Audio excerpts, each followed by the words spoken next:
ইহুদি নাসারার কথা বলে লাভ নাই। ইসলামকে আমরা মুসলমানরাই দুর্বল করে ফেলছি, ইসলামকে আমরা মুসলমানরাই দুর্বল করে ফেলছি। কারণ সম্ভ্রান্ত যারা সমাজে বুক ফিলিয়ে কথা বলতে পারে, এই ফ্যামিলির ছেলে যদি আজকে আলেম হতো, বুক ফুলিয়ে সুদের বিরুদ্ধে কথা বলতে পারতো, মদের বিরুদ্ধে কথা বলতে পারতো, অন্যায়ের বিরুদ্ধে কথা বলতে পারতো। রাসূল করিম সাল্লাল্লাহু আলাইহি ওয়াসাল্লাম আমাদের দয়াল নবী রহমাতুল্লিল আলামিন, গোটা বিশ্ববাসীর জন্য রহমত। আমি বলছি না, আল্লাহর কুদরতের জবানে বলছেন, আমরা যেই নবীর উম্মত সেই নবীর গুণাবলীর মধ্যে একটা বড় গুণ হলো নবী গোটা বিশ্ববাসীর জন্য আমার নবীর রহমত, কল্যাণ, মঙ্গল। তো এগুলোর ব্যাখ্যা বিশ্লেষণ দিলে যুগ যুগ চলে যাবে।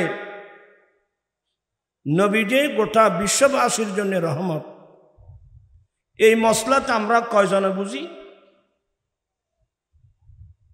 তা আমি যদি একটা ব্যাখ্যায় যাই, অনেক ব্যাখ্যা আপনাদের জন্য কষ্ট হবে। নবী আল্লাহ ছাড়া আল্লাহর যত সৃষ্টি জগৎ আছে, আল্লাহর সৃষ্টির এরিয়া যতটুকু,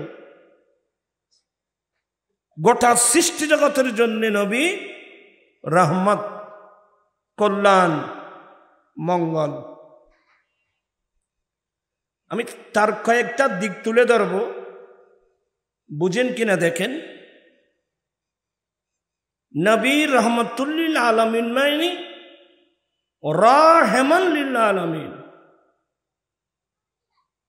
মসদার বামানা ইসম ফাইল। নবী গোটা বিশ্ববাসীর জন্য রহমত নয়, গোটা বিশ্ববাসীকে রহমত, কল্যাণ, মঙ্গল দানকারী। সুবহানাল্লাহ বিহামদিহি। বিশ্ববিখ্যাত তাফসীরের কিতাব তাফসীরে রুহুল মাআনি শরীফের মধ্যে আল্লামা ইসমাইল হক্কি, আল্লামা সৈয়দ মাহমুদ আলুসি হানফি বাগদাদি, ইনি বাগদাদের মানুষ, আমাদের হানফি মযহাবের মানুষ। বিখ্যাত একটা তাফসীর কিতাব তাফসীরে রুহুল মাআনি শরীফের মধ্যে নবী যে রহমত, তার একটা ব্যাখ্যা দিয়েছেন। আপনাদের মনোযোগ আছে নাকি আমার দিকে? আপনাদেরকে পড়ালে দেরি হয়ে যাবে, আমি নিজে পড়ে দিচ্ছি।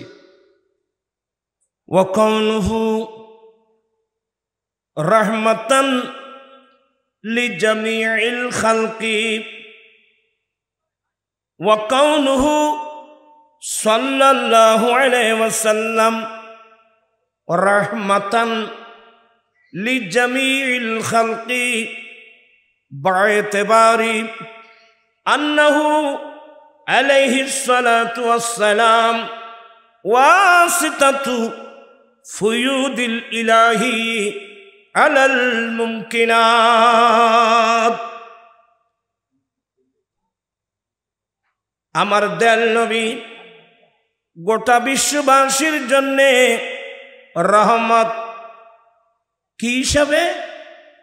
মুফাসসির আল্লাম ব্যাখ্যা দিচ্ছেন, স্রষ্টাং সৃষ্টি জগতে যে ফয়েজ জারি করবেন, স্রষ্টা সৃষ্টিকে যে দয়ার মেহেরবানি ফয়েজ জারি করবেন, সৃষ্টি স্রষ্টা থেকে ফয়েজ নেবেন।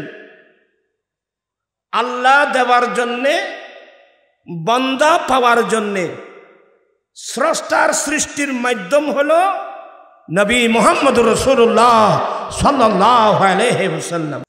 আল্লাহ দেওয়ার জন্যে, আমরা সৃষ্টি জগৎ নেওয়ার জন্যে। ওরা একে বিলবিল বিলবিল লগের আমি কে যাইতে পারি, আমি কঠিন কিতাবের আলোচনা করছি। এগুলো স্রষ্টা অর্থাৎ আল্লাহর সৃষ্টি জগতের মধ্যে আল্লাহ যা কিছু ফয়েজ দান করবেন বা আমরা আল্লাহ থেকে ফয়েজ নেব, আল্লাহ দেওয়ার জন্যে, আমরা পাওয়ার জন্যে স্রষ্টা এবং সৃষ্টির মাধ্যম হলো নবী মুহাম্মদুর রাসূলুল্লাহ সাল্লাল্লাহু আলাইহি ওয়াসাল্লাম, এই শেফে নবী রহমতুল লিল আলামিন। আমি একটু বুঝাই দিলে সহজ করে বুঝাই দিই। কোরআনে পাক এটা আল্লাহর কিতাব, এটা কঠিন কিতাব। এসি তারা আবার ইকে যায় রই আজ বাস করে গাড়ি তারা যায় রই।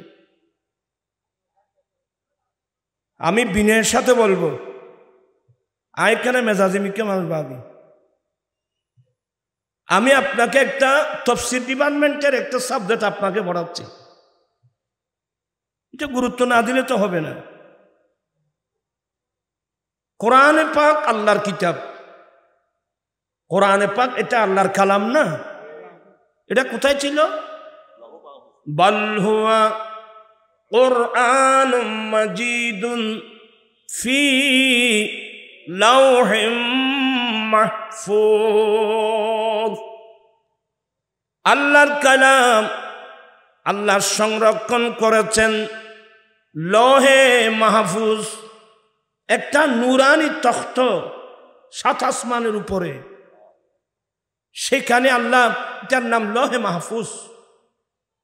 এখানে আল্লাহর কালাম 30 পারা কালাম আল্লাহ হেফাজত করে রাখছেন। তো আল্লাহর কালাম যেটা লৌহে মাহফুজের মধ্যে রাখছেন, ইন্না আনজালনাহু ফি লাইলাতুল কদর। আর কায়াতে ইন্না আনজালনাহু ফি লাইলাতিম মুবারাকা। হে নবী, আমি সে কোরআন নাযিল করেছি অত্যন্ত বরকতময় রজনীতে। আরেক সূরার মধ্যে বলছেন, নিশ্চয় আমি সেই কালাম নাযিল করেছি কদরের রাত্রে। সুবহানাল্লাহ। আল্লাহ নিজে প্রশ্ন করছেন, ওয়ামা দরাকা মা লাইলাতুল কদর। হে নবী, আপনি লাইলাতুল কদর কেমন রাত আপনি জানেন? তা আমার রাসূল কিন্তু কিছু বলছেন না। আমার রাসূল বলেন, আল্লাহ যখন প্রশ্ন করেছেন আল্লাহ নিজে উত্তর দিক। আল্লাহ নিজে বলছেন, লাইলাতুল কদরি খায়রুম মিন আলফি শাহর। কদরের রাত এমন একটা রাত, যে রাত 1000 মাসের চেয়েও উত্তম। মহান রব্বুল আলামিন কুদরতের জবানে কোন আয়াতের মধ্যে লাইলাতুল মুবারাকা, এক সূরার মধ্যে লাইলাতুল কদর। লাইলাতুল মুবারাকা হোক, লাইলাতুল কদর হোক, আল্লাহ যে 30 পারা কোরআন নাযিল করেছেন, কোত্থেকে? ওই লৌহে মাহফুজ থেকে। কোথায় নাযিল করেছেন? না না না, লাইলাতুল কদরে 30 পারা কোরআন একসাথে আল্লাহ নাযিল করেছেন কদরের রাত্রে লৌহে মাহফুজ থেকে। এই দুনিয়ার উপর যে আসমান আছে, ওই আসমানের উপর আল্লাহ বিরাট এক সম্মানিত ঘর বানিয়েছেন। ওই ঘরের নাম বাইতুল ইজ্জত। এই জমিনের উপর যে আসমান আছে, ওই আসমানের মধ্যে একটা আল্লাহ ঘর বানিয়ে রাখছেন। সেই ঘরের নাম কি? বাইতুল ইজ্জত। ইজ্জতের ঘর, সম্মানের ঘর। ওই 30 পারা কোরআন আল্লাহ কদরের রাত্রে লৌহে মাহফুজ থেকে আসমানের উপর, দুনিয়ার আসমানের উপর বাইতুল ইজ্জতের মধ্যে আল্লাহ নাযিল করেছেন। সুবহানাল্লাহ। ওখান থেকে 1 সূরা 2 সূরা 5 আয়াত 10 আয়াত করে আমার দয়াল নবীর কাছে নাযিল করেছেন। প্রথম নাজিল করেছেন কোথায়? গারে হেরা, জবল নূর, আল্লাহর হেরম থেকে কয়েক কিলোমিটার দূরে হেরা পর্বত। এত উঁচু পর্বত যে পাহাড়ের ওপর নাম জবলে নূর, যেখানে আমার নবী আমাদের আম্মি জান মা খাদিজাতুল কুবরা রাদিয়াল্লাহু তাআলা আনহার ঘর থেকে কয়েকদিনের জন্যে নির্জনে ইবাদতের জন্যে আমার নবী গারে হেরায় চলে গিয়েছিলেন।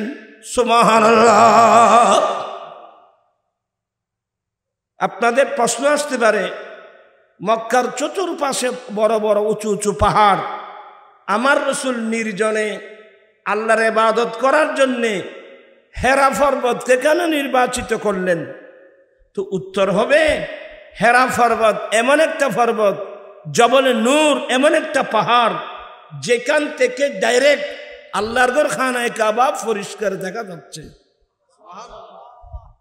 খানায়ে কাবা চোখে দেখা, এটাও তো একটা আল্লাহর বড় ইবাদত। আমার নবীর কাছে যেদিন ওহী আসছেন, সেই দিনে আজকাল কিছু মৌলবীদের কলঙ্ক, মুসলমানের কলঙ্ক, সে বলছে মা খাদিজাতুল কুবরা নাকি এক ওয়াক্ত নামাজও পড়ে নাই। আচ্ছা, এরা কোরআন হাদিস জানে? পাগল ছাগল, জীবনে তো কোনো মাদ্রাসায় পড়ায় নাই। এরা কিন্তু বর্তমান বাংলাদেশের ভাইরাল বক্তা। আমি সব কিতাব বের করেছি, কিছু কিছু বলছি। যেদিন আল্লাহ আমার নবীর কাছে ওহী পাঠিয়েছেন, সেদিন জিবরিল মাটির মধ্যে পাও মেরে যখন মারলেন, ওখান থেকে ফানি বের হলেন। কি বের হলেন? ফানি বের হলেন। তো ফানি যখন বের হলেন, প্রথম জিবরিল আলাইহিস সালাম উযু বানালেন। আমার রাসূল একটা দেখতেছেন, আমার রাসূলও ওই পানি দিয়ে কি করলেন? উযু বানালেন। তবে উযুর আয়াত নাযিল হয়েছে মদিনা শরীফে, এটা এক চ্যাপ্টার। তো জিবরিল আমার নবী সহ প্রথম নামাজ পড়লেন। সুবহানাল্লাহ বলেন।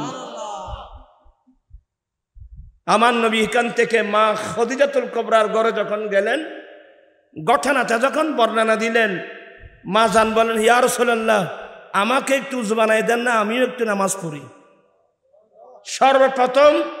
সর্বপ্রথম মুসলমান মা খাদিজা, আমাদের আম্মি জান মা খাদিজাতুল কুবরা রাদিয়াল্লাহু তাআলা আনহা হলেন প্রথম নবীর হাতে কলমা পড়েছেন, প্রথম মুসলিম। এবং আমার নবী নামাজ পড়েছেন দিনের প্রথমাংশে, দিনের দ্বিতীয়াংশে মা খাদিজা নামাজ পড়ছেন সোমবার, তারপরের দিন মঙ্গলবার নামাজ পড়েছেন মাওলা আলী শের খুদা। এগুলো তো অনেক কিতাব দেখতে হবে বাবা। আজকাল কিছু আমাদের অনেক ছেলেরা নষ্ট হয়ে যাচ্ছে এই সমস্ত ভাইরাল মানুষের তালে পড়ে। হ্যাঁ, এগুলো কিন্তু নামাজ ফরজ হয়েছিল মেরাজের রাত্রে। মেরাজের রাত্রে নামাজ ফরজ হয়েছিল, কিন্তু মেরাজের রাত্রে মেরাজের রাত্রে নামাজ ফরজ হওয়ার আগেও আমার নবীর উপর নামাজ ফরজ ছিল। আমার নবী নামাজ পড়ছেন, ইয়া আইয়ুহাল মুযাম্মিলু কুমিল লাইল, এই সূরা নাযিল করেছেন। অনেক লম্বা আলোচনা, আমি যাব না। আমার কথা হলো, নামাজ ফরজ হওয়ার আগেও আমার নবী নামাজ পড়েছেন, এবং নবীর উম্মত যারা কলমা পড়েছেন, মা খাদিজাও নামাজ পড়েছেন, মাওলা আলী শের খুদাও কি করেছেন? নামাজ পড়েছেন। কথা বুঝে আসতেছে আপনাদের? এই যে বললো এক ওয়াক্ত নামাজও পড়ে নাই, সে বলতে জানে নাই। বলে যখন থেকে নামাজ ফরজ হয়েছে, তখন তো মা খাদিজা দুনিয়াতে ছিলেন না, দুনিয়াতে ইন্তেকাল করেছেন। ইন্না লিল্লাহি ওয়া ইন্না ইলাইহি রাজিউন। তো যে যার উপর নামাজ ফরজ যেই হলো না, আপনি কিভাবে বলেন এক ওয়াক্ত নামাজও পড়ে নাই? এক ওয়াক্ত নামাজে পড়বেন কখন? উনি তো দুনিয়াতেই নাই। হ্যাঁ, ফরজ না হলেও নামাজ ফরজ হওয়ার আগেও যে নামাজ ছিল আমার নবীর সঙ্গে, আপনারা কিন্তু সতর্ক থাকবেন এই সমস্ত বিষয়ে। একটা দুইটা হাদিস না, আমি সময় মতে লাইভে আসবো অথবা ভিডিওর মাধ্যমে ভিডিও বার্তা দিয়ে আমি এগুলো আপনাদেরকে বুঝাই দেব, জিনিসটা যেন আপনারা বুঝতে পারেন। এটা মা খদিজাতুল কুবরার উপর একটা বিরাট তহমত। ইনি এক ওয়াক্ত নামাজে পড়েন নাই। আচ্ছা, মানুষ শুনলে কি বলবে? কথা বলছেন না কেন? উনি এক ওয়াক্ত নামাজও পড়ে নাই, এটা রোজাও রাখে নাই, হজও করে নাই, যাকাতও দেয় নাই, ফরদাও করে নাই, কিন্তু জান্নাতের মধ্যে ওনার জন্য আল্লাহ ঘর বানিয়ে রাখছে। তখন যারা পাবলিক সাধারণ এরা মনে করবে তো মা খদিজা যদি নামাজ রোজা হজ যাকাত কিছু না করে যদি জান্নাতে ঘর বানিয়ে রাখে, তা আমাদের এত ইবাদত করার দরকারটা কি? আমি কি জিনিসটা বুঝাতে পারলাম আপনাদেরকে? এত সহজ মনে করিয়েন না। কোরআন হাদিস বুঝা অনেক কষ্ট। আমি আরেকটা হাদিস বুঝাই দিই আপনাদেরকে, একটু কিন্তু বিরক্ত হবেন না। একদিন আমার নবী সাহাবায়ে কিরামদেরকে নিয়ে বসে আছেন। হঠাৎ আমার দয়াল নবী ওই মজলিস থেকে উঠে খোঁতায় তশরিফ নিয়ে গেলেন। বাবা ইন নদ্দু দুম দুম করে তো আওয়াজ ইন নয় ভানে ইন আওয়াজ কাউরিবে ইন নদ্দু বাসু আয় গেলেও তাবো তোরা দিও। যেটা বুঝাতে চাচ্ছিলাম, একটু দরুদ শরীফ পড়ুন। আল্লাহুম্মা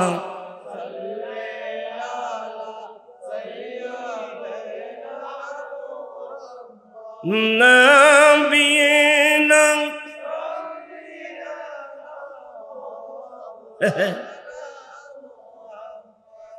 আপনাদেরকে আরো একটু কষ্ট দেব, যারা মুরব্বী আছেন যেভাবে তারা বসাটা টান ওদের জন্য দেওয়া হয়, ওরা সেভাবে বুঝবে। আপনারা যারা ইয়ং যুবক ছাত্র, আপনারা কিন্তু নামাজের মতো হয়ে বসতে হবে, দুজানু হয়ে বসতে হবে। আর সামনে চলে আসেন, এখানে জায়গা অনেক খালি, একটু কষ্ট করে তাড়াতাড়ি আসেন। আচ্ছা, যাই হোক, আবার এদিক সেদিক একটু দেখবেন না, আমার দিকে দেখবেন, কারণ আমি আপনাদের দিকে। রাসূল করিম সাল্লাল্লাহু আলাইহি সাল্লাম ওই যে সাহাবায়ে কিরামদেরকে নিয়ে বসছেন, হঠাৎ আমার নবী কোথাও তশরিফ নিয়ে গেলেন। আবু হুরায়রা বলেন, আমার নবী ফিরে আসতে দেরি হচ্ছিল, আমি চিন্তিত হয়ে পড়লাম, আমার নবী এতক্ষণ কোথায় গেলেন? চতুর্পাশে আমার নবীর বড় বড় শত্রু। আবু হুরায়রা বলেন, ওই সাহাবায়ে কিরামদের মধ্যে সর্বপ্রথম যিনি চিন্তিত হয়ে পড়লেন ইনি হলাম আমি। এই তেরা শোনো ওই কি আনা দিন কেউ সারিয়ে হ্যাঁ, আবার যেখানে মেজাজ মিকে মানুষ নিকিল আরে দুপুর পরে যে আয়োগ্য বুড়ো মানুষ। আপনাদেরকে বলছি যে আমার দিকে দিয়ে থাকবেন। ওই যখন গাড়ে ফল্লার ওই খাবানার ফল্লার আবার কে চাই চাইলে তুই কে চাই চাইলে তোমার আরাম হতে জন্য চা দিব দূরে হল রে, তুই চাইলে আপান কি কেউ একটু কাইন্ডলি আমাকে একটু কথা বলার সুযোগ দেন। আবু হুরায়রা রাদিয়াল্লাহু তাআলা আমার নবীর একজন প্রিয় সাহাবা, উনি চিন্তিত হয়ে বলে, আমি বের হয়ে গেলাম আমার নবীর তালাশে, আমি বের হয়ে গেলাম।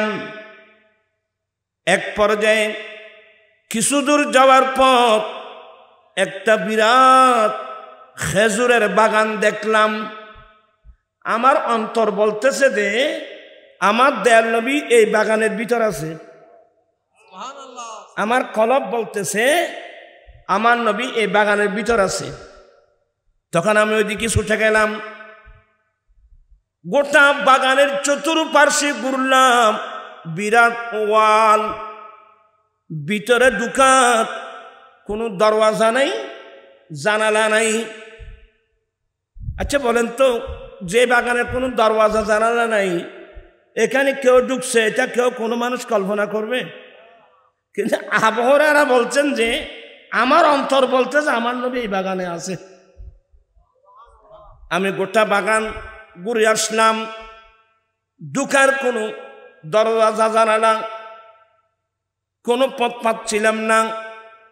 এক পর্যায়ে অনেক তল্লাশি করার পর দেখলাম ছোট একটা নালা, যে নালা দিয়ে ভিতর থেকে পানি বাইরে বের হচ্ছে। আমি আবু হুরায়রা, আমি সেই নালার মধ্যে মাথা ঢুকাই দিলাম, কাসালাপ, শ্রীগালের মতো। শ্রীগাল যেভাবে মাথা ধাক্কা দিয়ে দিয়ে গর্তের ভিতর ঢুকে, আমি সেই শ্রীগালের মতো এই নালা দিয়ে ধাক্কা দিয়ে দিয়ে অনেক কষ্ট করে আমি বাগানে প্রবেশ করলাম। সুবহানাল্লাহ। আমি বাগানে, রাখেন বাবা, আমি বাগানে প্রবেশ করলাম। প্রবেশ করে সামনের দিকে দৃষ্টি দিতে দেখলাম যে ঠিকই আমার দয়াল নবী ওখানে তশরিফ রাখছেন। নবী কিভাবে গিয়েছেন এটা আল্লাহ জানেন। আমার নবী ঢুকার জন্য তো কোনো দরওয়াজাও লাগে না, জানালাও লাগে না। আমার নবী এখানে সালাম দিলাম, হ্যাঁ আবু হুরায়রা, ইয়া রাসূলুল্লাহ, আপনি আমাদের সঙ্গে ছিলেন, হঠাৎ আমাদের এখান থেকে আপনি উঠে কোথায় তশরিফ নিলেন?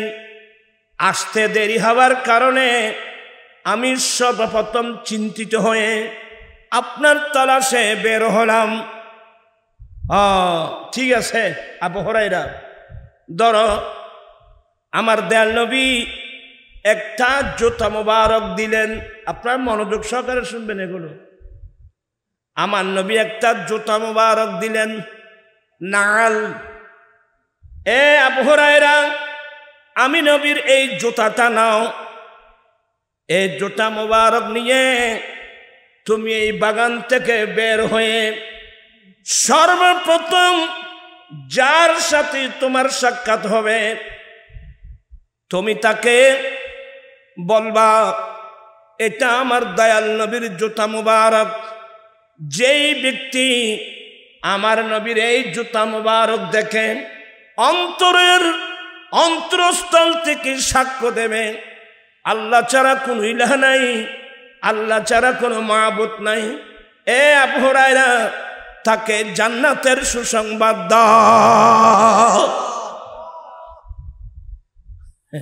হাদিস বুঝা এত সহজ না। আজকাল আমাদের অনেক ছেলেরাও বাংলা তরজমা হাদিস পড়ে, বুখারী পড়ে, মুসলিম পড়ে। আমি সবাইকে সতর্ক করছি, বড় বড় মুহাদ্দিস হয়ে হাদিস বুঝতে কষ্ট হচ্ছে। কত প্রকারের হাদিস আছে এগুলো তো আপনারা জানবেন না। তো হলো কি দেখেন আমার ভাইয়েরা, এটার নাম, আমাদের দেশে একদল মানুষ আছে, নতুন দল, আহলে হাদিস আছে না? তো এই আহলে হাদিসের কথা শুনে শুনে আমাদের অনেক ছেলেরাও ওইদিকে চলে যাচ্ছে। নসিবের মামলা। আমি অনুরোধ জানাবো, বিশেষ করে আমাদের চট্টগ্রামের যে ছেলেরা আছো, আপনারা চট্টগ্রামের জমিনে এমন এমন আলেম আছে, আলহামদুলিল্লাহ, এমন এমন আলেম আছে যারা সারা ওয়ার্ল্ডের সাথে মোকাবেলা করতে পারবে।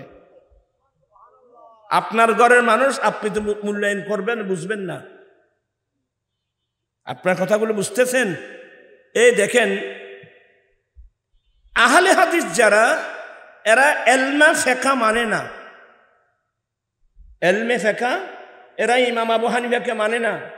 ওরা এলমে ফিকহ নামক একটা সাবজেক্ট, এটা ওরা কিন্তু মানে না। এটা আমি দেখাই দিচ্ছি হাদিস থেকে, অনেক সময় আমি দেখাই দিয়েছি। হযরত সাইয়েদনা আবু হুরায়রা রাদিয়াল্লাহু তাআলা আনহু নবীর নির্দেশ মোতাবেক আমার দিল নবীর সেই জুতা মুবারক নিয়ে বাগান থেকে বের হলেন। বের হয়ে সামনে যেতেই সাক্ষাৎ হলো হযরত সাইয়েদনা ফারুক আযমের। হযরত সাইয়েদনা ওমর ফারুক রাদিয়াল্লাহু তাআলা আনহুর সাথে সাক্ষাৎ হলো, সালাম হলো, কালাম হলো। ফারুক আজম বলেন, এ আবু হুরায়রা, এই জুতা কোথায়? হুজুর, এটা আমার দয়াল নবীর জুতা মুবারক। তো কোথায় যাচ্ছ তুমি? বলে, আমার দয়াল নবী বাগানে আছে, আমি নবীকে তালাশ করার জন্য বের হয়েছিলাম। এই বাগানে ঢুকে আমার নবীর সাথে সাক্ষাৎ হলো, এটা আমার নবীর জুতা মুবারক। আমার নবী বলছেন যে যেই ব্যক্তি নবীর এই জুতা মুবারক দেখে অন্তরের অন্তরস্থল থেকে সাক্ষী দেবে যে আল্লাহ ছাড়া কোনো ইলাহ নাই, আল্লাহ ছাড়া কোনো মাবুদ নাই, আমার রাসূল বলছেন তাকে জান্নাতের সুসংবাদ দিতে। এই কথা বলতে দেরি ফারুক আজম আবু হুরায়রাকে বুকের মধ্যে এমন থাপ্পড় মারলো, ধপ করে এমন থাপ্পড় মারলো, আবু হুরায়রা বলেন, ফাখারারতু লিস্তি, আমি একেবারে উপর হয়ে বসে গেলাম। এটা ফারুক আজমের থাপ্পড়। আপনারা খুব মনোযোগ সহকারে শুনবেন। ফাখারারতু লিস্তি, আমি উপর হয়ে বসে গেলাম, এমন আঘাত পেলাম, আমি কান্নাকাটি শুরু করলাম। আমি যখন কান্নাকাটি শুরু করলাম, ফারুক আজম বলেন, এই আবু হুরায়রা উঠো, আসো, আমার নবী কোথায়? বলে, বাগানে আছে, চলো নবীর কাছে যাই। আবু হুরায়রাকে নিয়ে ফারুক আজম রাদিয়াল্লাহু তাআলা আনহু আমার নবীর কাছে গেলেন। তো আবু হুরায়রা আমার নবীকে দেখা মাত্রই খান্নাটা আরো কি হয়ে গেল। এবার আর দেশে কাজে সুপারি উড়ন হয়েছে না মাথা। বাবাকে দেখলে, মাকে দেখলে ছেলেদের সুপারি মানে খান্না আরো। হযরত সাইয়েদনা আবু হুরায়রা রাদিয়াল্লাহু তাআলা আনহু আমার নবীকে দেখা মাত্রই কান্না তার বেড়ে গেল। আমার নবী বলেন, কি হলো, কি হলো? আবু হুরায়রা, তুমি কেন কাঁদছ? ইয়া রাসূলুল্লাহ, আপনি তো আমাকে এই জুতা মুবারক দিয়েছিলেন। বলে, হ্যাঁ, আপনি তো বলছেন এই জুতা মুবারক নিয়ে এই বাগান থেকে বের হয়ে সামনের দিকে গেলে প্রথম যার সাথে দেখা হবে তাকে বলার জন্যে যেই ব্যক্তি এই নবীর জুতা মুবারক দেখে অন্তরের অন্তরস্থল থেকে সাক্ষ্য দেবে আল্লাহ ছাড়া কোনো ইলাহ নাই, আপনি তো আমাকে বলছেন তাকে জান্নাতের সুসংবাদ দেওয়ার জন্যে। ইয়া রাসূলুল্লাহ, আপনি যেভাবে বলছেন সেইভাবে প্রথম দেখা হলো ফারুক আজমের সাথে। ওনাকে কথা বলা মাত্রই উনি আমাকে এমন মারা মারছে হুজুর। এ কথা বলে আবার কান্নায় ভেঙে পড়লেন। ওমর, একে মারছো? হ্যাঁ ইয়া রাসূলুল্লাহ, মারছি। আর তুমি কেন মারছো? এটা তো আমি পাঠিয়েছি। ইয়া রাসূলুল্লাহ, আপনার কালাম আমার মাথার উপর। নবী গো, আপনার কালাম ঠিকই আছে। এই কথাটা যদি ডাইরেক্ট পাবলিককে বলা হয়, এরা শুধু লা ইলাহা ইল্লাল্লাহ মুহাম্মদুর রাসূলুল্লাহ কলমা পড়ে বসে থাকবে।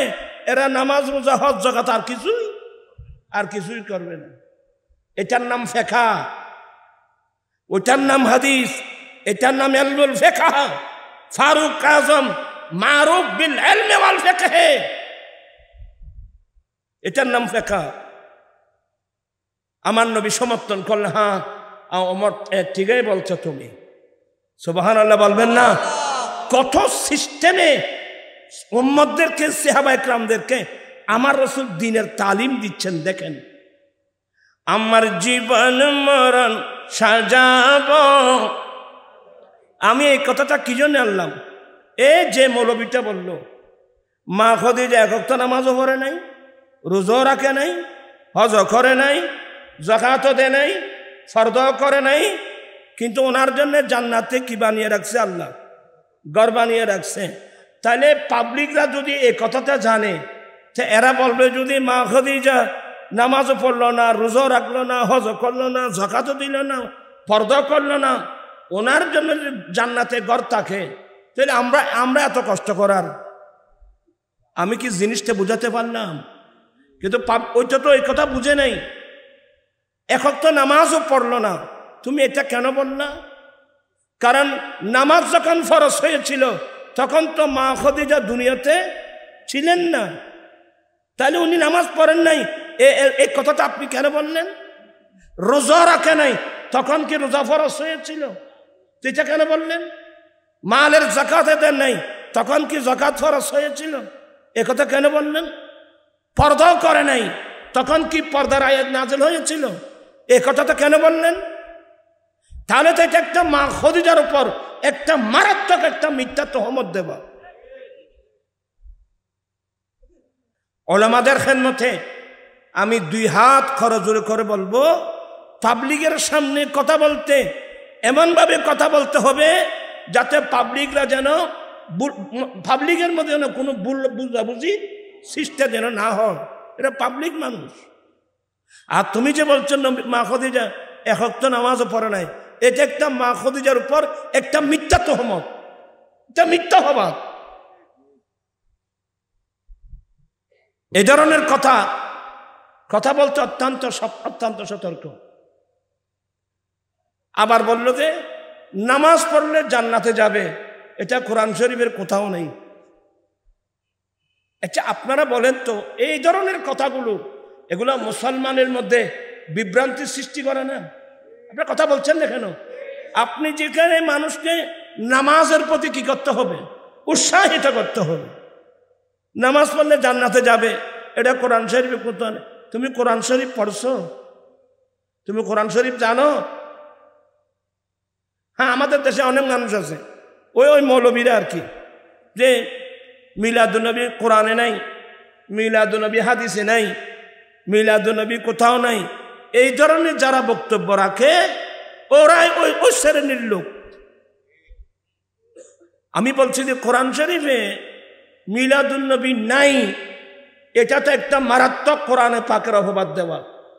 কারণ আল্লাহ ডাইরেক্ট বলছেন তিবিয়ানান লিকুল্লি শাই।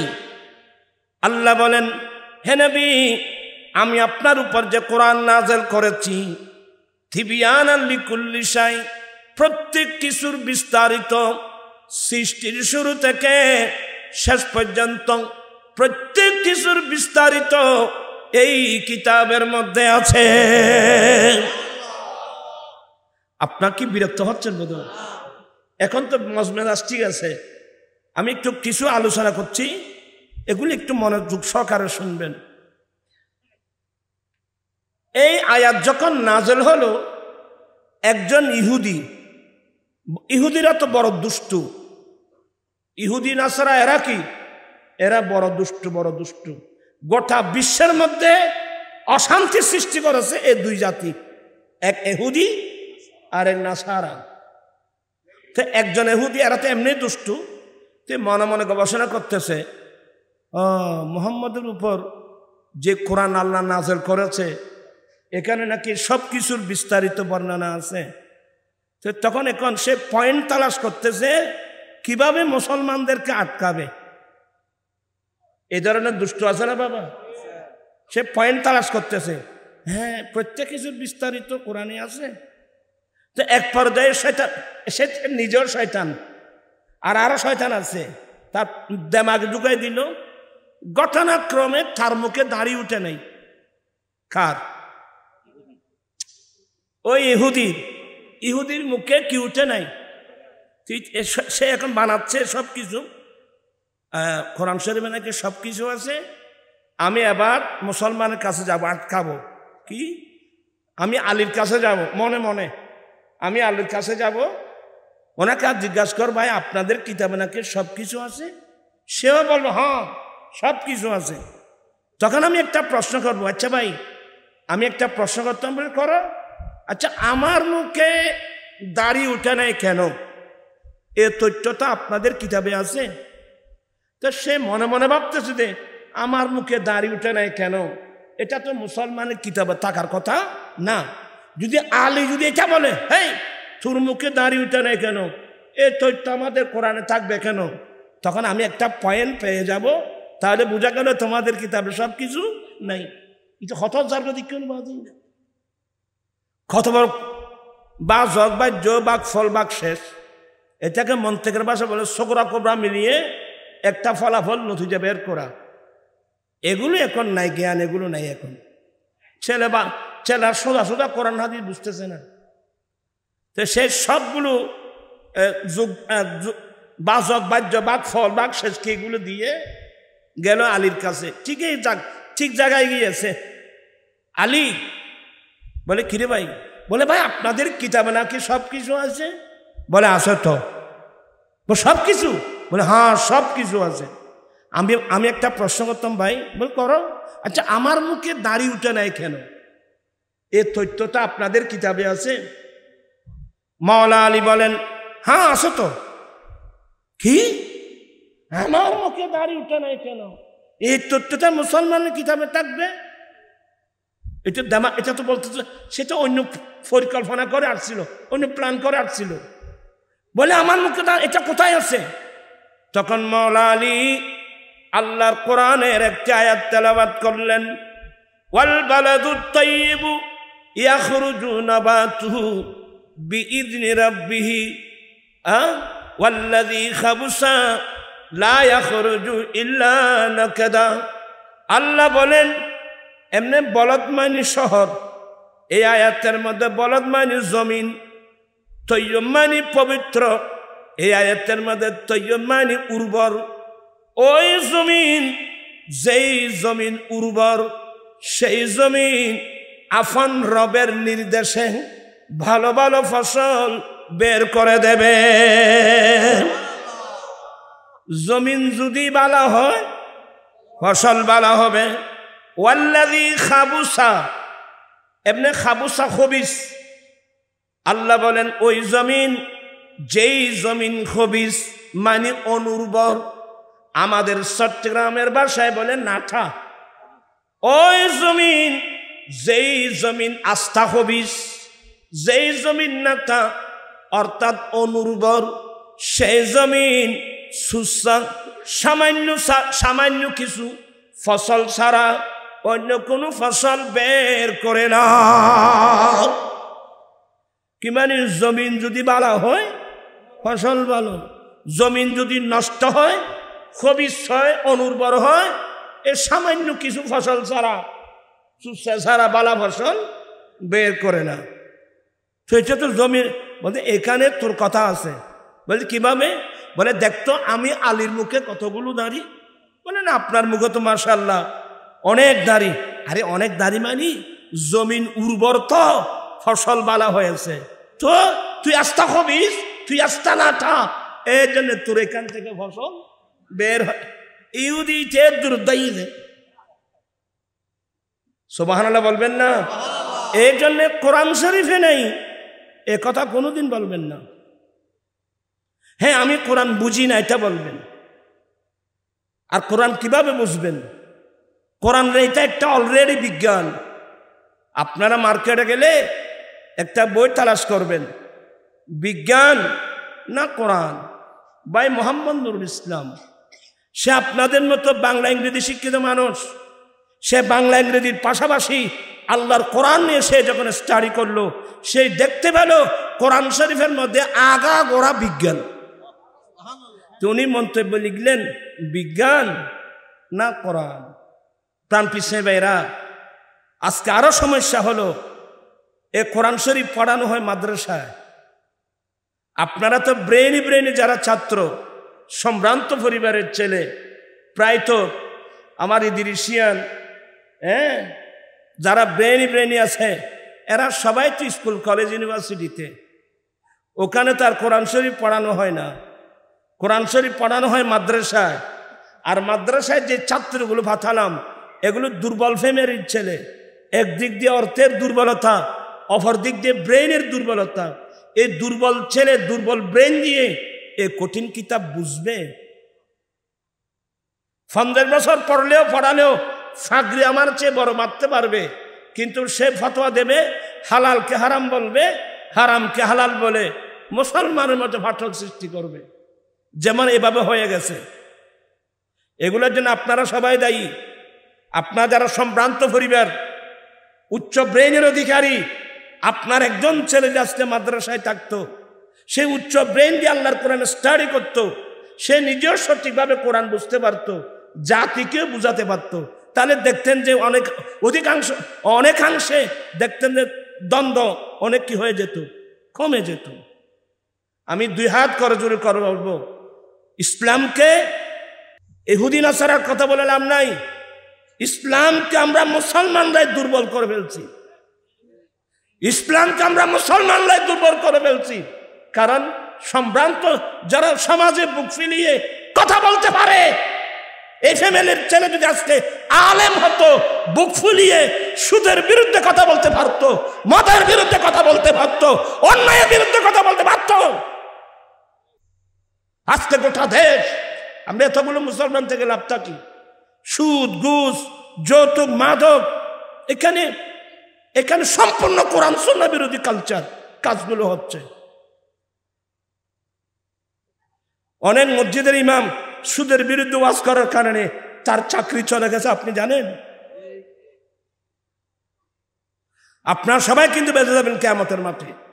আমার নবীর সামনে কেউ জবাব দিতে পারবেন না। কেন? আপনারা সম্ভ্রান্ত পরিবার, আল্লাহ আপনাকে এত বড় সম্মান দিলেন, ব্রেন দিলেন, এত বড় সম্মান দিলেন, আপনার একটা ছেলে মাদ্রাসা নেই কেন? আর আজকে নবীর বাগান পাহারা দিত, এখন তো নবীর বাগান পাহারা দেবার কেউ নেই। যারাই নবীর বাগান পাহারাদার তারাই সুরের তাঁতিদার। আমার জীবন মরণ সাজাব মাদানি রঙে আমার। এটা কে নিয়ে দেন? খেজুরাই নিয়ে দেন না, সে না খেজুরাই নিয়ে দেন। আমার জীবন মরণ আজও দেখা সাঠাইনি হোক না না। আর ভাই শিয়ান তারা ফানি ভাত খাইছো, সমস্যা কি? আমার জীবন মরণ সাজাব মাদানি রঙে, আমার জীবন মরণ মাদানি। সেই রঙে রঙিন হলে আল্লাহ রসুল থাকবে আমার সঙ্গে। আমার জীবন মরণ মাদানি, আমার জীবন আমার মরণ আমি সাজাবো মাদানি রং দিয়ে। মাদানি রং রক্ত হলো আমার দয়াল নবীর সুন্নত দিয়ে। আমরা যদি আমাদের চলাফেরা, উঠা বসা, লেনদেন, আচার ব্যবহার, ব্যক্তিগত, পারিবারিক, সামাজিক, রাষ্ট্রীয়, সমাজনীতি, অর্থনীতি, রাষ্ট্রনীতি, রাজনীতি, শিক্ষানীতি, বাণিজ্য নীতি, পররাষ্ট্রনীতি, এক কথায় জন্মলগ্ন থেকে মৃত্যুকাল পর্যন্ত প্রত্যেকটা কর্ম যদি আমরা নবীর সুন্নত মোতাবেক হয়, সাজিয়ে নিতে পারি, কবরে, হাসরে, কিয়ামতের কঠিন দিনে আমার পাশে আপনার পাশে কেউ নাই, আমার দয়াল নবী কিন্তু থাকবেন। কি বিশ্বাস আছে না? বিশ্বাস আছে? আমার নবী যে থাকবেন বিশ্বাস আছে। আর কবরে আমার নবী আসবেন। কোথায়? কবরে। তো এগুলো একটা একটা বললে দেরি হয়ে যাবে। আমাদের দেশে কেউ ইয়ং ছেলে আছে বলে নবী মারা গিয়েছেন না, কেন নাউজুবিল্লাহ, কেন? উনি মারা গিয়েছেন তো, উনি এন্তেকাল করেছেন, এটার উপর ঈমান রাখতে হবে। কিন্তু ওনার এন্তেকালের পরে উনি আফান রাজা মুবারকে জীবিত, এটাই বলবেন। সমস্ত আম্বিয়া ইকরাম এন্তেকাল করেছেন। ইন্নাকা মাইয়াতুন ওয়া ইন্নাহুম মাইয়াতুন, এটার উপর ঈমান। সমস্ত আম্বিয়া ইকরাম এন্তেকাল করেছেন, মারা গিয়েছেন, এন্তেকাল করেছেন। কিন্তু ইসলামিক আকীদা হলো সমস্ত আম্বিয়া ইকরাম আফান আফান কবর শরীফে সশরীরে জিন্দা। কথা বুঝতেছেন আপনারা? দেরি হয়ে যাবে, আসলে কথাটা একটু অন্যলানি চলে গেল আর কি। আমার নবী, অনেকে বলবে কি নবী তো ইন্তেকাল করছেন, উনি মদিনার রাজায় পাকে গিয়েছেন, উনি আমার কবরে কিভাবে আসবো? আর একটা টাইম ধরে নেন, এতগুলো মানুষ আর কবরে নবী কিভাবে আসবেন? এই ধরনের বিভিন্ন প্রশ্ন মানুষের দিমাগের মধ্যে আছে না? তবে আমাদের ওই হুজুররা কি করে জানেন? ওই হাদিস, ওয়ামা কুনতা তাকুলু ফি হাক্কে হাযার রাজুলিল্লাযী বুইসা ফীকুম, এই মানুষ, এই মহামানব, এই মহাপুরুষ যাকে তোমাদের কাছে পাঠানো হয়েছিল, ওনার সম্পর্কে তোমার কি মন্তব্য? ওনাকে চিনেন? ওনার সম্বন্ধে কি আকীদা বিশ্বাস? এই হাজার রজুল, এই মহাপুরুষ, তাহলে তো ওখানে একজন মহাপুরুষ ওখানে থাকবে। তো এটা তখন তাদের বুঝে আসতেছে না, বলে না নবী কিভাবে আসবে, এখানে একটা ফটো দেখাবে, ফটো নাউজুবিল্লাহ বলবেন না? কোরআন হাদিসের এত অপব্যাখ্যা, ফটো ছবি দেখানো হবে, ফটো দেখানো হবে। তো এই কথাটা কেন বললো? তার ব্রেনে আসতেছে না যে নবী ইন্তেকাল করে মদিনা শরীফে চলে গেছেন, এখানে আমার কবরে কিভাবে আসবে? বেজান, আপনি নবীকে আপনার মতো আমার মতো মনে করলে হবে না।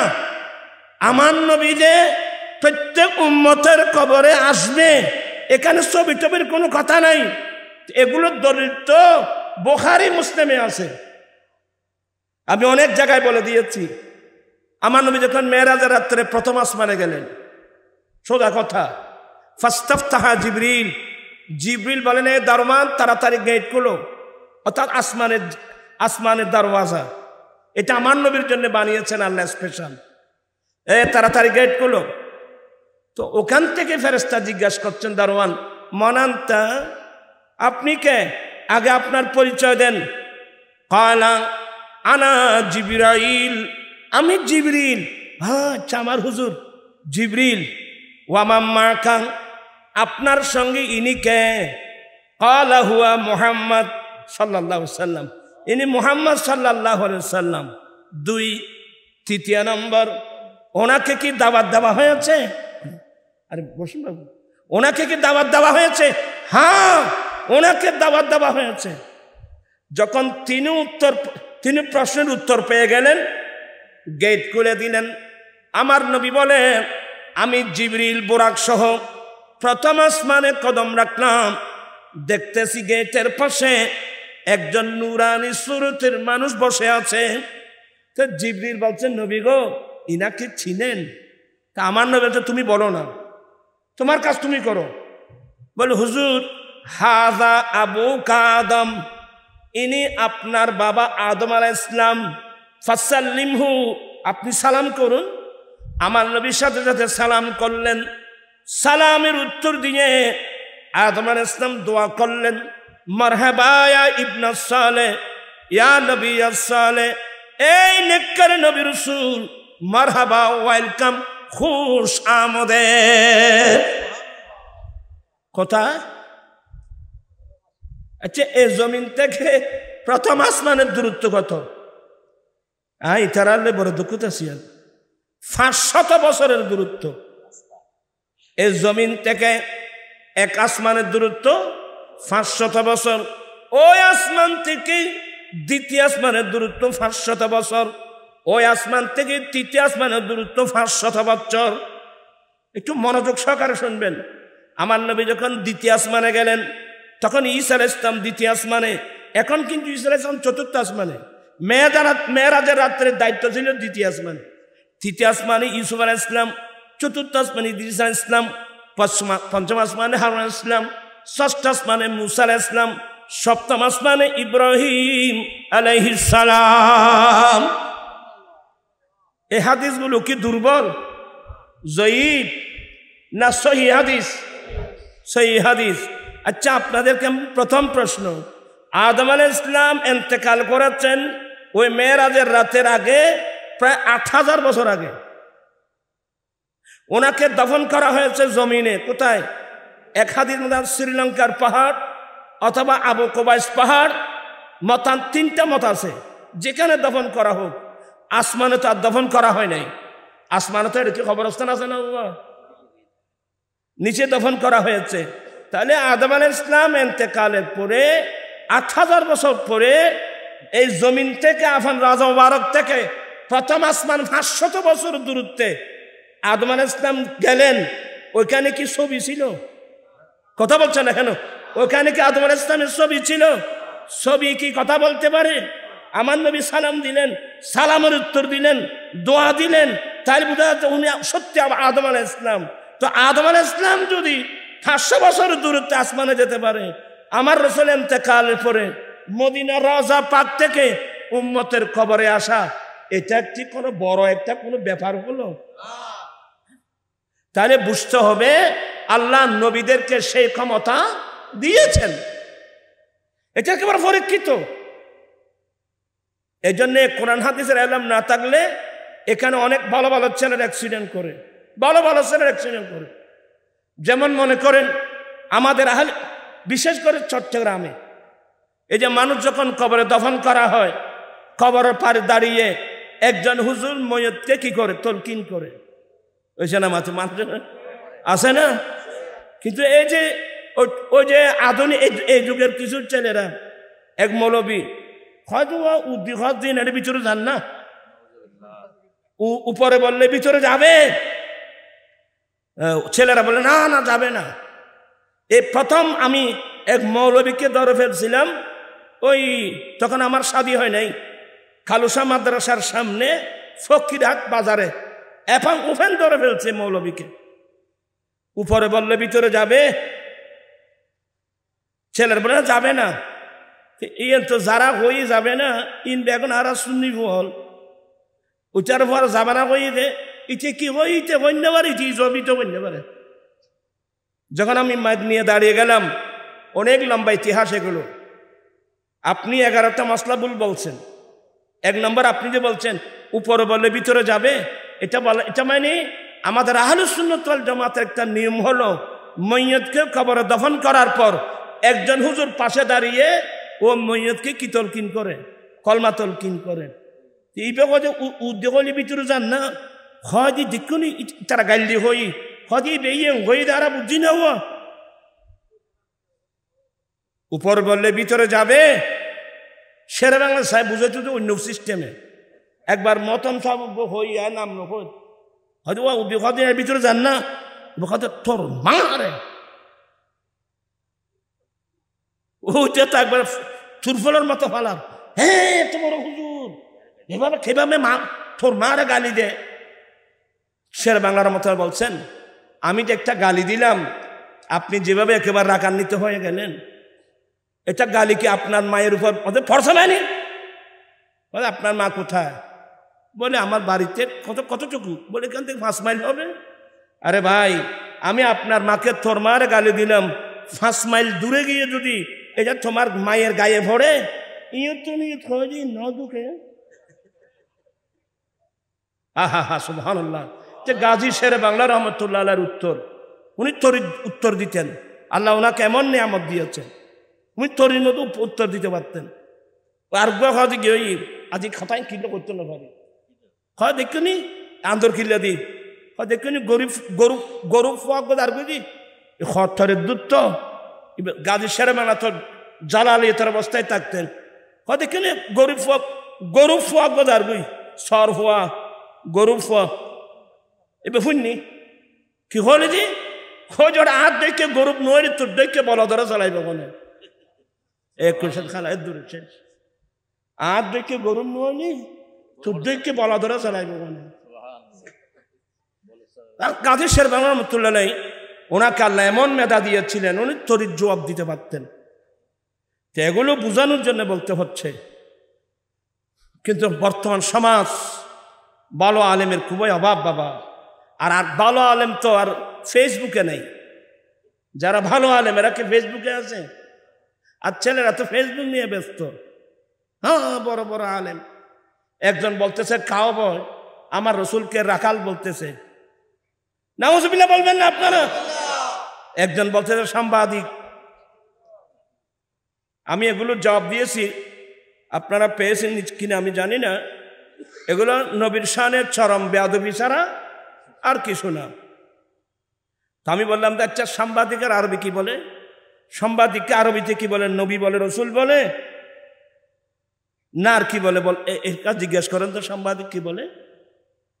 এটা সাহাফি বলে, সাংবাদিককে বলে সাহাফি, নবীকে সাংবাদিক বলে না। সাংবাদিকের আরবি নবীও না, রসুলও না, সাহাবি বলে।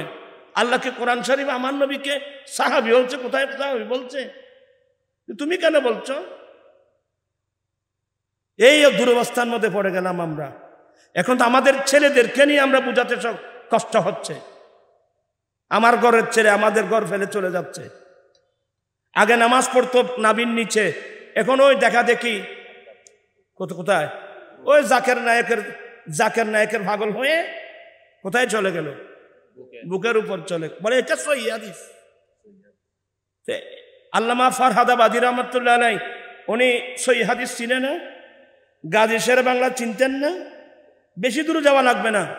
আল্লামা ফরহাদাবাদী রহমতুল্লাহ আলাইহি উনি বিশ্ববিখ্যাত বড়, এত বড় মাফের আলেম, আর আগামীতে হয় কিনা যথেষ্ট গ্রন্থ। কথা বুঝছেন? জামানার বড় বড় এই যে মুফতি আব্দুর রশিদ রহমতুল্লাহ আলাইহি মির্জাপুরের চলে গেলেন, আজিজুল আল কাদির রহমতুল্লাহ আলাইহি জামানার বড় বড় আলেম, আল্লামা হাশমি রহমতুল্লাহ আলাইহি, সৈয়দ নুরুল মুনাব্বর রহমতুল্লাহ আলাইহি, আল্লামা মুফতি ওবায়দুল হক নাইবি রহমতুল্লাহ আলাইহি, মুসলিউদ্দিন রহমতুল্লাহ আলাইহি, আল্লামা রাঙ্গুনিয়ার বরুজুর নুরুস সাফা নাইমি রহমতুল্লাহ আলাইহি, মুহাদ্দিস কবির আল্লামা জান মাজার শরীফ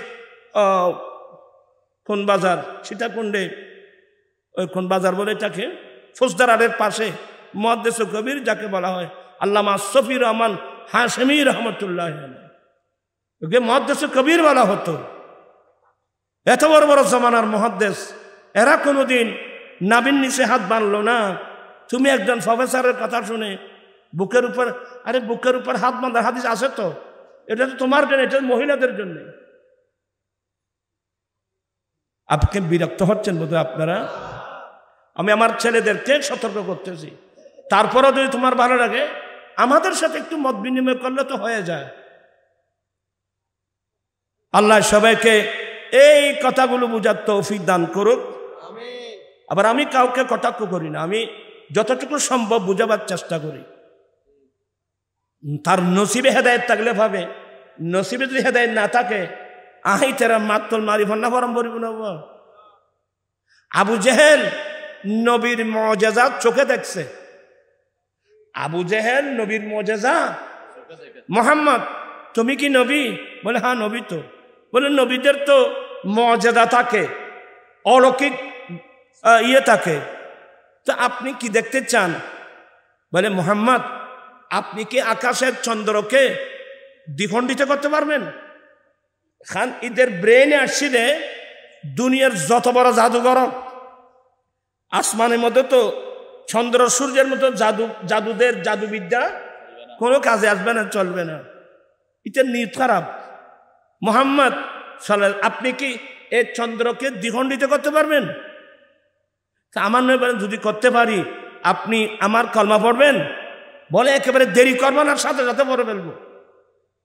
আমার নবী ঐতিহাসিক সাফা পাহাড় কিংবা আবু কুবাইস পাহাড়ে নিয়ে রাতের বেলায় চন্দ্র যখন দেখলেন, আমার নবী ইঙ্গিত দেওয়া মাত্রই মুহূর্তের মধ্যে চাঁদ দু টুকরো হয়ে পড়ে গেল।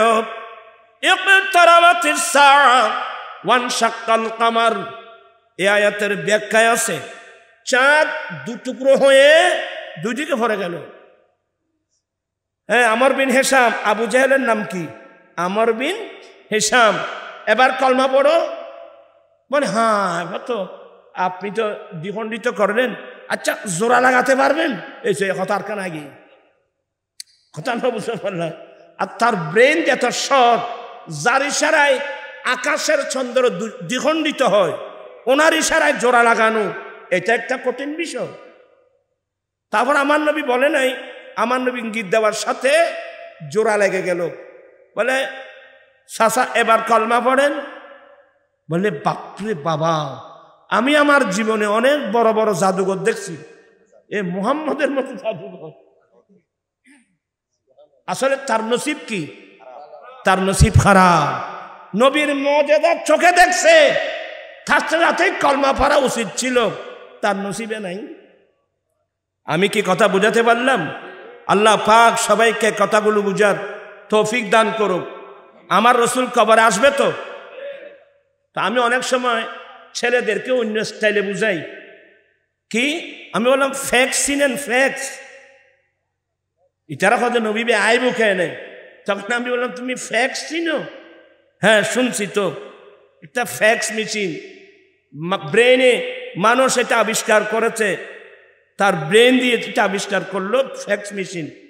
তো ফ্যাক্স মেশিনটা নম্বর দাবালো, একটা কাগজ এদিকে দিল, ফটফট ফটফট ফটফট ফটফট ফটফট ফটফট এদিকে বের হলো। এরপরে দেখলো 5 মিনিট 10 সেকেন্ড, হুজুর 5000 টাকা দেন। কেন? বলে আপনার এটা আমেরিকা পাঠাইছি না। কি আমেরিকা পাঠাই দেয় সগতি যায় রো জানা তো দিউস বা তো তাই ইয়ে আমেরিকা না কি 50,000 দেন। এই তো বেকুবকি কদিন খ্যাং করে বুঝাই হদে তুই তোমার বাবার কাছে ফোন করো। এলো এলো বাবা আমি তোমার ফ্যাক্স পেয়েছি। সায়রা হসাই গেই না ওই জান্নাতে গেই না রবা। আচ্ছা কোন দিকে হসাই এ খেয়ে না গেলি হসাই? আরে বাবা বন্দা ব্রেন দিয়ে একটা মেশিন বানালো, মুহূর্তের মধ্যে একটা কাগজ আমেরিকা, ইউরোপ, আফ্রিকা, পৃথিবীর যে কোনো প্রান্তে চলে যাচ্ছে। এটা যদি এটা বন্দার বানানো শক্তি, আর আমার নবী তো এটা আল্লাহর দেওয়া শক্তি, ওনার পাওয়ার তো উনি 1 সেকেন্ডের মধ্যে সারা পৃথিবীর মধ্যে প্রমাণ করতে পারবে। এটা আল্লাহ ওনাদেরকে সে তৌফিক দিয়েছেন। আর আপনাদেরকে বিরক্ত করব না, তো আজানও হচ্ছে, আজানের টাইম হচ্ছে, আমি চলে যাব আরেক দিকে। ও বলতে চেয়েছিলাম আমার জীবন মরণ সাজাবো মাদানী রঙে, আমার জীবন মরণ মাদানী। বলতে চেয়েছিলাম আমার জীবন আমার মরণ আমি সাজাবো মাদানী রং দিয়ে। মাদানী রঙত্ব হলো আমার দেন নবীর সুন্নত দিয়ে। যদি আমরা সাজিয়ে নিতে পারি কবরে, হাসরে, কিয়ামতের কঠিন দিনে আপনার পাশে আমার পাশে কেউ নাই, আমি কসম করে বলবো আমার দয়াল নবী তো থাকবে। কথা বলছেন না কেন? আমার দয়াল নবী কিন্তু থাকবে। এ খেয়ে থাকবে তোমার খেয়ে নই এনে যেভাবে বলছি আমার দয়াল নবী কবরে থাকবে, কিয়ামতের মাঠে থাকবে, যে কোনো বিপদের মধ্যে আপনার পাশে থাকবে। কথা বুঝে আসছে? তবে আমাদের দুঃখ হলো একটা, আমরা সেই নবীর সুন্নত, সেই নবীর আদর্শ, সেই নবীর তরিকা কি আমরা জানিও না। আমরা জানিও না, আমরা চলে যাচ্ছি, আমাদের ছেলে মেয়েরা চলে যাচ্ছে ইহুদি নাসারার পথে পথে। কথা বলছে না কেন? কোন দিকে যাচ্ছে রে?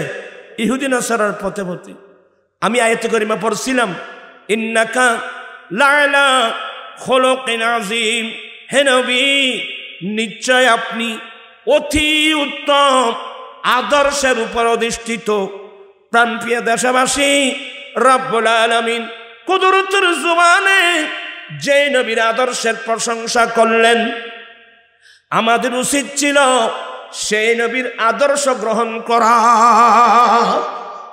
সেই নবীর আদর্শ এই আয়াতের তাফসীরে যাবেন, আমাদের হানিফি মাযহাবের বিখ্যাত আরেক তাফসীরের কিতাব তাফসীরুল বায়ান শরীফে আল্লামা ইসমাইল হকি একটা হাদিস নকল করেছেন। উত্তম চরিত্র বলতে উত্তম আদর্শের 360টি শাখা আছে। উত্তম চরিত্রের, উত্তম আদর্শের 360টি শাখা আছে। এই 360টি শাখার মধ্যে সবচেয়ে উত্তম শাখা হলো গরিব, মিসকিন, কাঙ্গাল, অসহায় মানুষের দিকে সাহায্যের হাত প্রসারিত করা। যে জিনিসটা আমাদের মধ্যে খুবই অবাক, আমার নবীর বড় আদর্শ, আমার নবীর নাম আজওয়াদুন নাস, মানব জাতির মধ্যে সবচেয়ে বড় দানী। আমার রসুল উম্মতদেরকে শিক্ষা দিয়েছেন, আমার নবী দিনে রাত্রে প্রকাশ্যে অপ্রকাশ্যে আমার রসুল কি করতেন? কথা বলছেন না কেন? দান করতেন।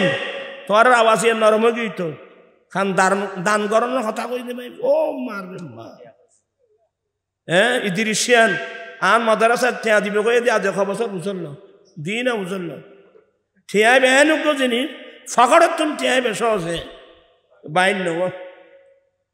আমার ভাইয়েরা, আমার দয়াল নবীর আদর্শ, ইয়ে দরবার মুস্তফা হে यहाँ पल्लू का क्या कहना, यहाँ से हाथ खाली गैर बीजा या नहीं करते। अरे আমার নবীর দরবার এমন দরবার, যে দরবার দেখে আপনজনের কি কথা, কোন শত্রু পর্যন্ত খালি হাতে কোনোদিন ফিরে যায় নাই। যাই হোক, আমি আর কথা বাড়াচ্ছি না, এগুলো অনেক লম্বা আলোচনা।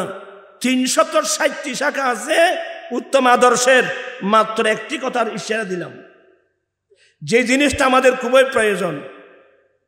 আমি বিভিন্ন মাহফিলে কথাটা বেশি বলছি। আজকে দেখেন আমাদের অনেক মেয়েরা বিভিন্ন এনজিও সংস্থার কাছে গিয়ে, ব্যাংকে গিয়ে, গ্রামীণ ব্যাংক বলেন, বিভিন্ন এনজিও সংস্থার কাছে গিয়ে সুদের উপর কি আনতেছে, টাকা আনতেছে।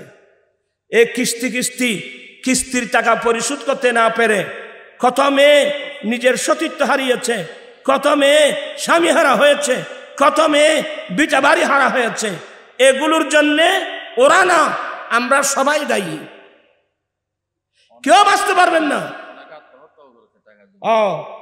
কেউ বাঁচতে পারবেন না। আজকে আপনি বড় পয়সাওয়ালা মানুষ, আপনারে বা পাড়ার মধ্যে আমার মনে 20 জন তো হবে না, ধরলেন 20 জন গরিব মেয়ে আছে, আপনার ব্যাংকে লাখ লাখ টাকা, আপনি যদি 1 লক্ষ টাকা ভাগ করে জনপ্রতি 5,000 টাকা করে টাকা দিতেন, তাহলে 20 জন গরিব মেয়েকে আপনি 5,000 টাকা করে যে অনুদান দিতেন, দান করে দিতেন, এই মেয়েটা কোনোদিন গ্রামীণ ব্যাংকে যাওয়ার প্রয়োজন হবে? কথা বলছে না কেন? কোন এনজিও সংস্থার কাজে যাওয়ার প্রয়োজন হবে? তাহলে আপনার কারণে, আমার কারণে তো আজকে এরা এনজিও সংস্থার কাজে বেজ্জত হচ্ছে, লাঞ্ছিত হচ্ছে। কিয়ামতের মাঠে আমরা সবাই জবাবদিহি করতে হবে। আর আল্লাহ রাস্তায় দান করলে দৌলত কি কমে না বাড়ে? সেটা আপনি নিজেও জানেন যে আল্লাহ রাস্তায় দান করলে বাড়ে, তারপরও দিচ্ছেন না কেন? ইনশাল্লাহ আমি অন্য কোনো সময় আসলে এসব বিষয় নিয়ে আলোচনা করব। আপনারা তো ইউটিউব চালান, ওখানে আমার অনেক বক্তব্য দেখেন। আজ থেকে সিদ্ধান্ত নেবেন, ডান হাতে বাম হাতে দিনে রাত্রে দান করতে থাকবেন। আপনার যা আছে দান করতে থাকবেন। আপনি বাজারে গিয়েছেন, মাংস নিচ্ছেন, 5 কেজি মাংস দাও। আপনি এদিক সেদিক একটু চোখ বুলালে দেখবেন যে কয়েকজন গরিব মানুষ হাতে বুকে হাত দিয়ে ওই দূরে দাঁড়িয়ে চোখের পানি ফেলতেছে।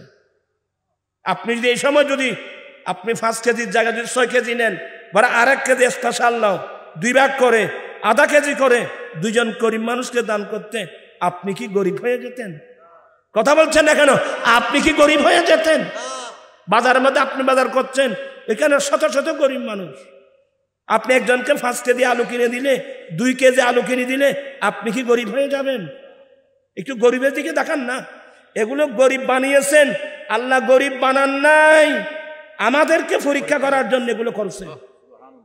আল্লাহ বলছে, বান্দা তোর ঘরের দরওয়াজায় এই যে অন্ধ মিসকিন আসলো, গরিব আসলো, 1 নম্বর, এই বান্দা আমি চাইলে এদের মতো তোমাকে তো অন্ধ বানাতে পারতাম, মিসকিন বানাতে পারতাম, কাঙ্গাল বানাতে পারতাম। আমি তোমাকে দৌলত কি জন্য দিয়েছি? তোমাকে পরীক্ষা করার জন্য। তুমি এদেরকে এই জন্য কিয়ামতের মাঠে যখন মানুষ লাশ আল্লাহর কাছে যাবে, আল্লাহ তোমার নাম এত বড় দয়ালু, আল্লাহ তুমি আমাকে মাফ করে দাও না। আল্লাহ বলবেন যে কেন মাফ করবো? আমি তোর দরওয়াজায় গিয়েছিলাম, তুই তো আমাকে ভিক্ষা দিস নাই, আমাকে তাড়িয়ে দিয়েছিলি। হ্যাঁ, আল্লাহ তুই আমার ঘরের দরওয়াজায় গিয়েছিলি মানে? বলে অমুক তারিখ তোর দরওয়াজায় গরিব মিসকিন যায় নাই, এগুলো এরা যায় নাই, আমি আল্লাহ তাদেরকে পাঠিয়েছি তোর দরবারে, তোর ঘরের দরওয়াজায়। ওকে তাড়া দিয়েছ নাই, আমাকে তুই তাড়িয়ে দিয়েছিস। আজ থেকে সবাই খুব সতর্ক। আজকে আমাদের ছেলে দেখেন কক্সবাজার যাচ্ছে লক্ষ লক্ষ টাকা পকেটে নিয়ে। কক্সবাজার শীতের মৌসুম, বন্ধু বান্ধব নিয়ে উনি আড্ডা দিবে, টাকা খরচ করবে। কিন্তু আপনি টাকাগুলো নিয়ে যদি চট্টগ্রাম মেডিকেলে যেতেন, আপনি মেডিকেলে গেলে নিচতলা থেকে উপর তলায় গিয়ে একবার যাবেন, আসবেন, দেখবেন যে শত শত নারী পুরুষ ডাক্তারের প্রেসক্রিপশন নিয়ে, স্বামী স্ত্রীকে নিয়ে, স্ত্রী স্বামীকে নিয়ে বসে বসে খাটতেছে, ওষুধ কিনবার কি নাই, পয়সা নাই, আপনি ওনাকে দিতে পারলেন না। কক্সবাজারে গিয়ে লক্ষ লক্ষ টাকা আপনারা ব্যয় করে আসতেছেন। আমি কি কথাগুলো বোঝাতে পারলাম? আমি আর কথা বাড়াচ্ছি না। নামাজের টাইম হচ্ছে, আজান হবে, বিভিন্ন জায়গায় হয়ে গেছে, এখানে নামাজ হবে। ওলামা একরাম ধারাবাহিক বর্ণনা করবেন। আমি অসুস্থ মানুষ, বিশেষ করে আমার আম্মি যান অসুস্থ, আমার আম্মা এখনও আছে আলহামদুলিল্লাহ। দোয়া করবেন আল্লাহ যেন হায়াত দরাজ করে এবং সুস্থতা দান করে। অনেক নারী পুরুষ অসুস্থ, অনেক মানুষ অসুস্থ, মেডিকেলে গেলে তো বুঝে যায় মানুষ কত বড় বড় বিপদের মধ্যে আছে। সবার জন্য দোয়া করবেন। বিদেশের মধ্যে আমাদের অনেক ছেলেরা প্রবাসী, আর কি প্রবাস জীবন কঠিন জীবন, কারো ভিসা নাই, কারো পতাকা নাই, টাকা নাই, নাই কি বলতে, এগুলো বলার ভাষাও নাই। সারা বিশ্বের মুসলমানের জন্য দোয়া করবেন। আল্লাহুম্মা আমিন। মাওলায়া সাল্লাল্লাহু আলাইহি ওয়াসাল্লাম দায়মান আবাদা আলা হাবিবিকা খায়রুল খালকি কুল্লিহিম। আল্লাহ, আমি গুনাহগার ভাইদেরকে নিয়ে কিছু আলোচনা করলাম, ভুল ত্রুটি মাফ করে এগুলো তুমি কবুল করে নাও। আল্লাহ, আমাদের জীবনে গুনাহগুলো মাফ করে দাও। আল্লাহ, যারা কবরের মধ্যে আছে তাদের গুনাহ মাফ করে দাও। আল্লাহ, আমাদের তওবা, আমরা তওবা করতে, আমাদের তওবা কবুল করো। বাকি জীবনটা হলো মৃত্যু, জীবনটা হলো যেন আমরা আল্লাহ তোমার নবীর সুন্নাত মোতাবেক আমরা চলতে পারি। আল্লাহ সবাইকে সে তৌফিক দান করো। আল্লাহ, আমি গুনাহগার, এখন তো বলতে ভুলে গেলাম, যৌতুক বিরোধী আন্দোলন আজকে 16 বছর পেরিয়ে 17 বছরে, আগামী 25 ডিসেম্বর ফটি হাই স্কুল মাঠে, আগামী জানুয়ারির 10 তারিখ ঐতিহাসিক চট্টগ্রাম লালদিঘির মাঠে আমার আঞ্জুমান রেজবের উদ্যোগে যৌতুক ও মাদক বিরোধী সমাবেশ, তাফসীর কোরআন মাহফিল। আল্লাহ, তুমি দারনার বাইরে কামিয়াবি দাও। আল্লাহ, সবাইকে মাহবুব নবীর সুন্নতের দিকে ফিরে আসার তৌফিক দান করো। সবাইকে পঞ্চগানা নামাজ বানিয়ে দাও, মা বোনদেরকে পর্দা নসীন বানিয়ে দাও। প্রবাসী ভাইরা অনেক মুসিবত, আল্লাহ তুমি মুশকিল আসান করে দাও। বিদেশ যেতে ইচ্ছুক, আল্লাহ যার ব্যবস্থা করে দাও। আল্লাহ, আমরা বর্তমান বাংলাদেশে সমস্ত আহলে সুন্নাত ওয়াল জামাত আমরা ঐক্যবদ্ধ। আল্লাহ, যে আমরা আজীবন ঐক্যবদ্ধ থাকতে পারি। আল্লাহ, এখনো শুরু হয়ে গেছে অনৈক্যের। আল্লাহ, তোমার কাছে ভিক্ষা চাচ্ছি।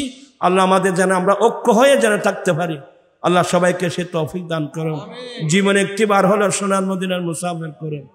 আমার ভাই দৃশ্যান এই ছোটবেলা থেকে এই নুরিজুল হিসেবে দৌড়তো, মোহাব্বত করতে এখনো আছে। আল্লাহ, এইভাবে আরো যারা যারা আছে সবার মনের নেক আশা পূর্ণ করে দাও। আল্লাহ, কার কি সমস্যার সমাধান করে দাও। জীবনে একটি বার হলো সোনার মদিনার মুসাফির করো। বিহাক্কি লা ইলাহা ইল্লাল্লাহ মুহাম্মাদুর রাসূলুল্লাহ।